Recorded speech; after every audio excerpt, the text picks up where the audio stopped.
stories and voices that are intertwined, connected by one thread, building internet and communication community networks. Hello, it's me again. My name is Renata Porto from Brazil, and I'm the host of this 12-episode season. This podcast is about life stories of those who build innovative, community-led projects to connect the one-third of humankind that is still living offline.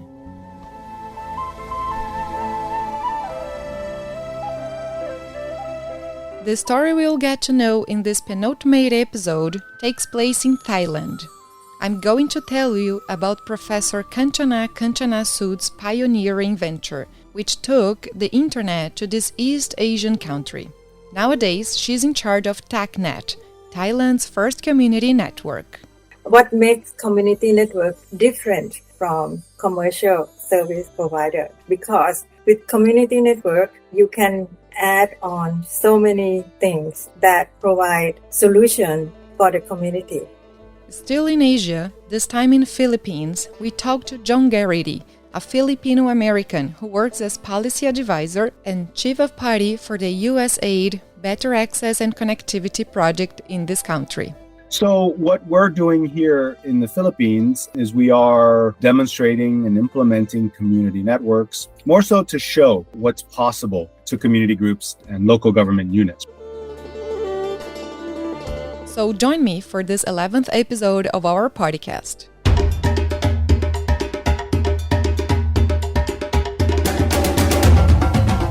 Routing for Communities, an audio journey tracing community connectivity around the world.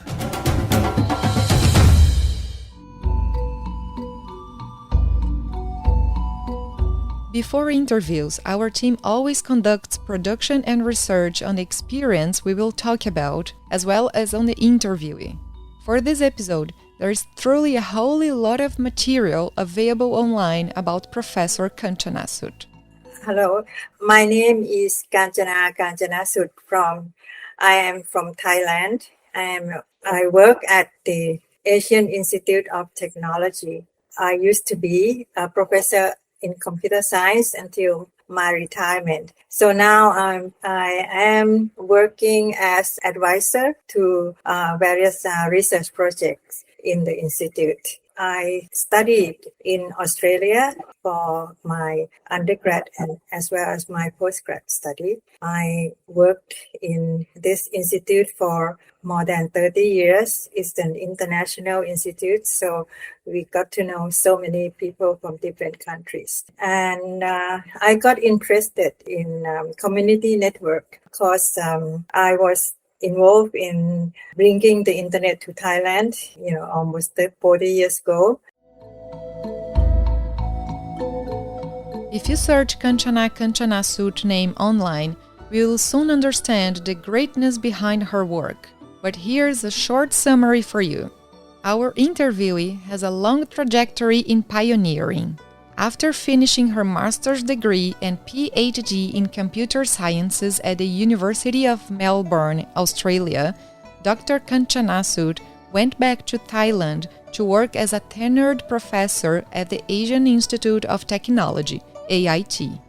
Upon arrival in the 80s, she lost access to her mail-in contacts and debate groups she had through the Unix system at the Australian University.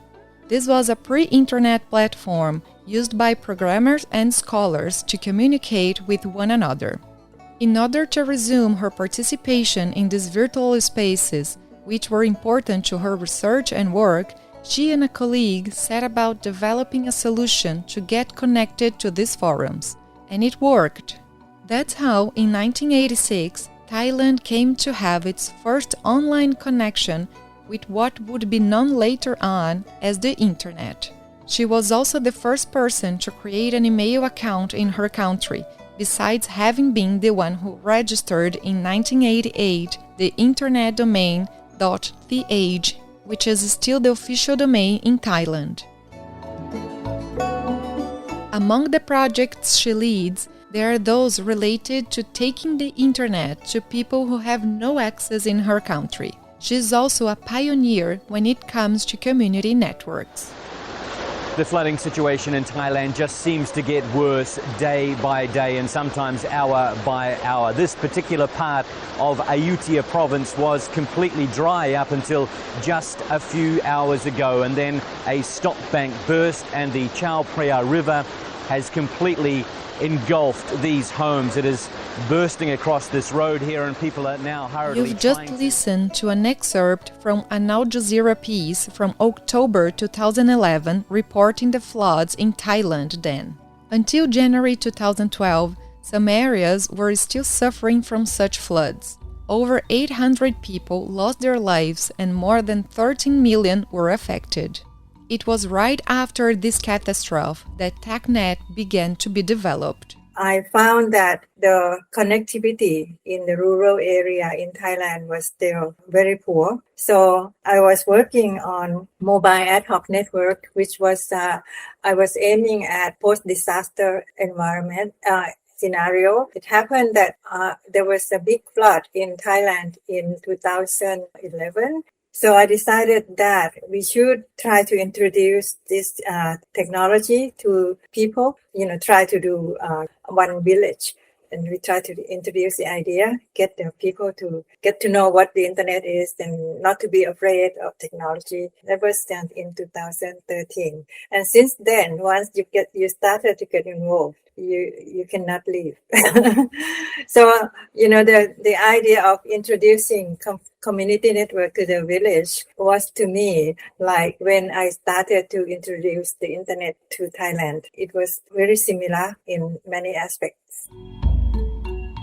Professor Kanchaná and her team at Interlab, the Internet Education and Research Laboratory at the Asian Institute of Technology, created TakNet as an academic project at the end of 2012. They started working at the Thai Samaki village, next to the township of Maesot, in the province of Tak, at the country's northern border with Myanmar. The small town has a little over 52,000 inhabitants. Thailand's total population is currently over 72 million people. The province of Tak is formed by different ethnic groups that live in small villages in the mountains.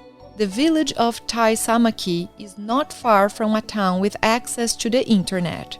However, in 2013, the local population still did not have access to the technology. Access to the internet in Thailand is relatively good nowadays, in comparison to other countries in the region, like Myanmar, Cambodia, and Laos. But at that time, 2/3 of the population were still living without broadband connection. Throughout the years, the Thai government undertook a positive work taking fiber connectivity to the main villages in the country through posts that follow the national highways. Yet, due to social and economic disparities that also impact this nation, costs to get a private connection are still steep from many families, especially those living in rural areas. The disparity between the rich and the poor in Thailand is quite wide. So in the big city, people are used to internet. They have very good facility. And the government introduced the use of internet in so many curriculum for the school nationwide. So the children in the villages, they were asked to do their homework using the internet, and their parents and their family, so they had to allow the kids to go to town, to the internet cafe and all. So the parents were not happy about it. That was the situation before we went into the village. So once we started to introduce the network to them, and then the children could stay home. That was the start of the real deployment of our community network, because the parents started to appreciate what we were doing. Nowadays, around 500 homes in 30 communities are connected to broadband through TakNet. The network operates through contracts with a commercial internet provider, which is then shared among some of the homes, a package of technologies based on mesh protocol developed by the Interlab called Dumbo. Dumbo is a firmware that uses the same kind of mesh technology used by a lot of community networks in order to enable sharing a Wi-Fi signal alongside costs paid to providers for internet access. We are leaving a link about that in the description of this episode in case you want to learn more about it. For every 20 homes, a new service is hired and redistributed, and the hotspot's place is decided among the locals. Internet services through the community-led initiative are 3 times cheaper than the average regular price charged by the private sector for individual access. The TakNet community network is built through a partnership between the local community, Interlab at the Asian Institute of Technology, and the Thai Network Information Center Foundation. This foundation is a non-profit organization focused on the development of infrastructure and internet use in Thailand through the funds gained from the .th domain registrations which it manages. With the expansion of the TakNet project throughout the years, a social company called Net2Home was established in 2016 by Thai Network Information Center Foundation to manage the community network. The company operates as a mix between a Wi-Fi provider and a community network operator, in which both infrastructure and connectivity are offered by the social company, while the network itself works as a community-wide net. In other words, the community network users agree to be part of a network in which they pay a monthly fee for technical support and the Net2Home maintenance. The company, in turn, is centered around the community needs, generating local income and jobs. Professor Kanchaná and her teammates train 1 or more local technicians for each village. They can earn their income with installations fee and commission if they get more subscribers. I believe that the concept of having the local community to build their own network, particularly for those remote villages, they should be able to decide what they want to do with their own community. They should not sit and wait for the provider to come and this type of thing. So we are trying to convince people to go to this direction. Of course, we talk to government people, we talk to regulators, try to at least make them aware of this type of approach and try to not to abandon community network and try to at least, make use of the concept in areas that the provider could not go into. And we don't want people to wait forever. We want to close the gap. TakNet seeks to involve the community in terms of access to new technologies, from introducing the internet to their elders and adults to offering job opportunities for their youth.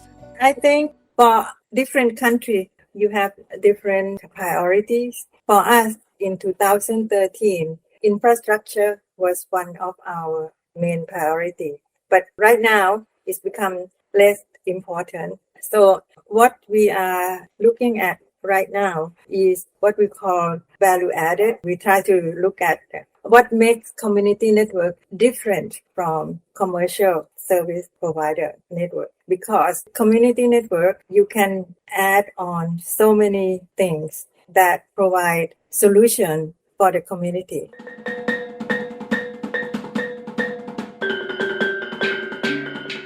Thus, we say goodbye to Thailand and travel to the Philippines in the same Southeast Asian region. Hi, hello, John. Hi, Vivian. How are you? I'm fine, and you? Good. Good evening over there. What is it, like 9 o'clock? It's 9 o'clock, exactly. And in Philippines, it's like 8 a.m.? Yeah, 8 a.m. So good morning to you. Thanks. John Garrity spoke to our team directly from Manila, the capital of the Philippines, where he lives. He is a Filipino-American. His work focuses on inclusive growth and policies to reduce poverty, mainly via the implementation of information and communication technologies, known as ICTs. My name is John Garrity. I am the chief of party for a USAID funded project. So USAID, of course, is the Agency for International Development from the United States. And USAID here in the Philippines has funded a project called Better Access and Connectivity, or BEACON for short in the acronym. So I'm on the implementing side. I'm not a USAID employee, and I don't speak on behalf of the US government. But the BEACON project is a 5-year project that's focused on providing primarily the government of the Philippines technical assistance in expanding digital infrastructure across the country. So that includes a lot of engagement with the national government on some of the flagship initiatives around the national broadband plan, the national fiber backbone, but then also working at a provincial and local government level, and then also with civil society organizations and cooperatives. And so that's really where our work on community networks is focused on. The work conducted by the BEACON project in the Philippines involves communities, government offices, as well as the private sector. It is also structured around 3 main pillars: improving infrastructure for digital connectivity, strengthening ICTs policies and regulatory agencies, and improving technical skills for cybersecurity. The Philippines is an archipelago of over 7,400 islands in Southeast Asia, with a population of approximately 110 million people. In terms of connectivity, the latest government surveys show that half of the country's population does not have access to the online world. The reason being, in part, because there is no development of the private sector of internet providers in many parts of the country, where there is no commercial interest and implementation costs are too high. The high prices of data services and devices are another barrier faced by the population. Another issue is that the Philippines has a restrictive political environment when it comes to allowing organizations to enter in their market and offering internet services. The country is one of the only nations in the world, if not the only, where, in order to have a license to provide internet access, a company needs approval from the National Congress.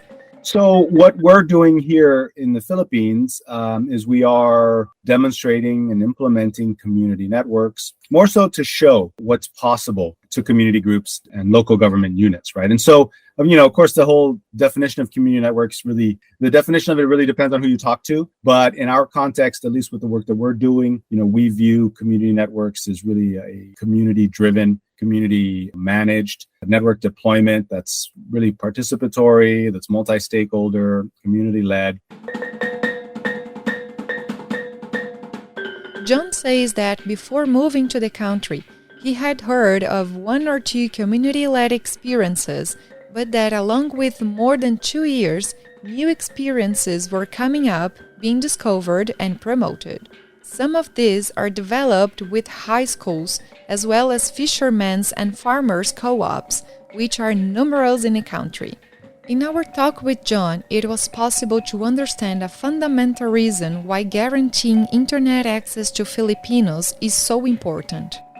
He explained that a significant part of the population has left the country seeking job opportunities, and approximately 10% of their gross domestic product comes from money sent by these immigrants living abroad. It's a major phenomenon in the Philippines. And, for example, my family, or my mother has 8 brothers and sisters, and 7 of them immigrated to work overseas, right? As nurses, etc., as doctors. So there's a lot of that sort of fragmentation in families and in society because of the sheer number of Filipinos that work overseas. So certainly one aspect of trying to connect more individuals to the internet is their ability to maintain relationships with their family. And that's something that, we hear about a lot when we're working at a community level is, okay, now we can actually use Messenger more often so they can communicate with their loved ones.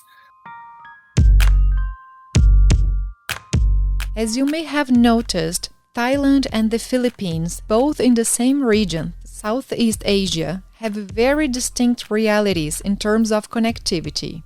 But in these two experiences, there is the certainty that the development of community-led projects is essential to guarantee the online presence of most of their populations, including those who are frequently marginalized.